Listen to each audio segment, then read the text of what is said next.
Speech Patterns and Phonics is a presentation that highlights certain phonetic facts about English language and their impact on the structure, content, and teaching of the program. This is the fifth and last presentation in the series Speech, Sounds, and Phonics. First, let's start by reviewing the consonants. The consonants fall into four main categories based on their manner of articulation, how the sound is formed. The nasals are formed by blocking the airstream and diverting it out through the nose. The plosives are formed by suddenly releasing a blocked airstream. The fricatives and approximates are formed when the airstream is forced through a narrow channel created by the lips or tongue. This requires greater motor skill and precision than required to simply create a blockage, as occurs with the nasal implosive consonants. Therefore, sounds are made with varying degrees of ease.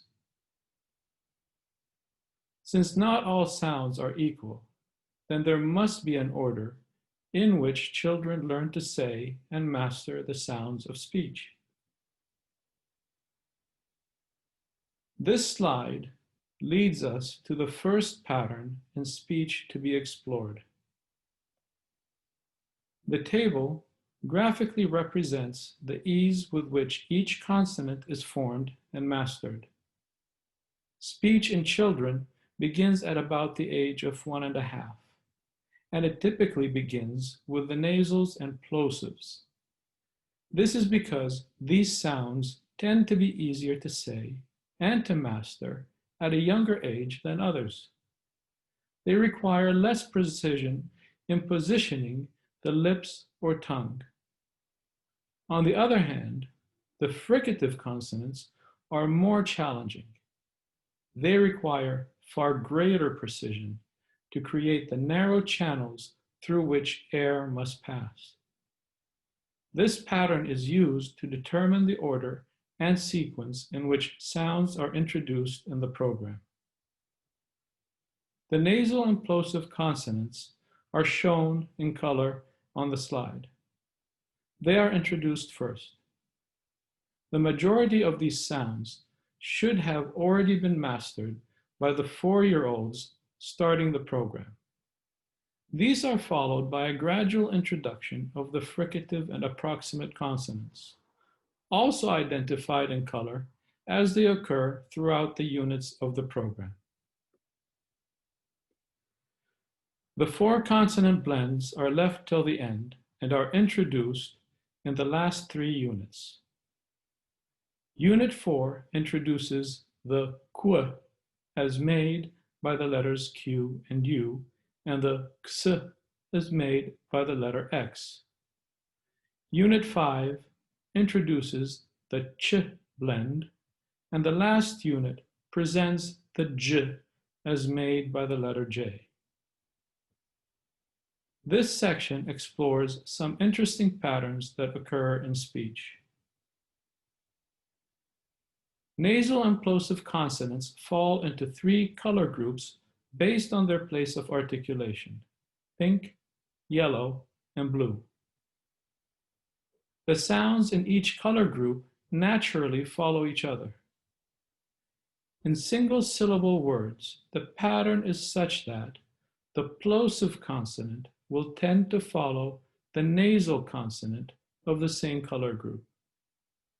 We therefore get consonant blends such as mp, as in dump, and nt, as in tent, and ng, as in king.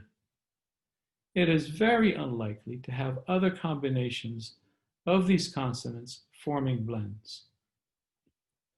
In the pink group, the nasal consonant, the pink requires the lips to be in a position that is exactly the same as the starting position required to form the pink P made by the letter P, and the pink B made by the letter B. So the pink P and B, the plosives, naturally follow the nasal consonant M when forming a consonant blend such as MP, as in the words jump, stamp, and limp. In the yellow group, the tip of the tongue is positioned in the same place to form the yellow T made by the letter T as it would to form the yellow N made by the letter N. The same applies for the yellow D made by the letter D. So here again, the plosive consonants can easily follow the nasal consonant, making certain consonant blends almost natural to say, such as nt and ant and tent, and nd, as in hand and send. The consonants of the blue group of sounds also display the same pattern, and for the same reason. The blue k easily follows the blue ng, as in ink and tank. The blue g naturally follows from the blue ng, as in king and sang. However, the reverse combination, the plosives preceding the nasals, does not typically, if ever, form consonant blends. So you will never find a single syllable word with the spelling combination where the plosive consonant precedes the nasal, except for the GN and KN spellings. But in these spellings, both the letters G and K are silent, and so the condition still stands. A blend of sounds in this order cannot exist. This section identifies a speech pattern related to phonation, meaning whether or not a consonant is voiced or voiceless. In the case of the plural S, the letter S can make one of two sounds, the yellow S, as in cats, and the yellow Z, as in dogs. The two sounds are related. The yellow Z is the voiced counterpart of the yellow S consonant. The plural S can be pronounced as either of these two sounds. The sound the plural S makes is dictated by the preceding consonant. If the word ends with a voiceless consonant, then the plural S is also voiceless and pronounced as S, as in pats, docks, and taps.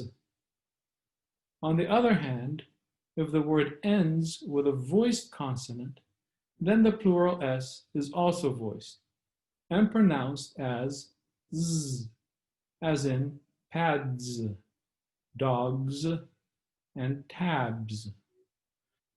So in the case of the pronunciation of the plural S, voiced follows voiced and voiceless follows voiceless. An interesting phenomena surrounds the approximate consonants, particularly when they follow a vowel. The four approximate consonants tend to augment the sound of the vowel they follow. They change the sound that would be typically made by that vowel letter. Take, for example, the word pat. The letter A makes the short yellow A vowel. It is the expected vowel in such three-letter CVC word spellings. If we simply switch out the last letter T for one of the approximate letters, the letter A changes the vowel sound it makes. With the letter W, pat becomes paw. With Y, pat becomes pay. With R, pat becomes par. And with the L, pat becomes Paul. Other word examples are included to demonstrate this phenomenon further. It is for this reason that the program focuses on the approximate consonants only at the beginning of words and excludes words that end with them.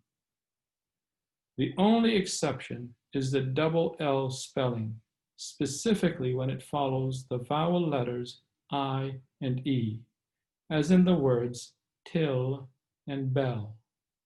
In such words, no change in the vowel sound occurs, and such words can be safely included. Awareness of such patterns is both interesting and enlightening. It may even assist in developing teaching strategies that simplify the learning of phonics and reading. It has certainly influenced the development of the structure and the content of the SMILES program. This concludes the fifth and final presentation of the Speech, Sounds, and Phonics series.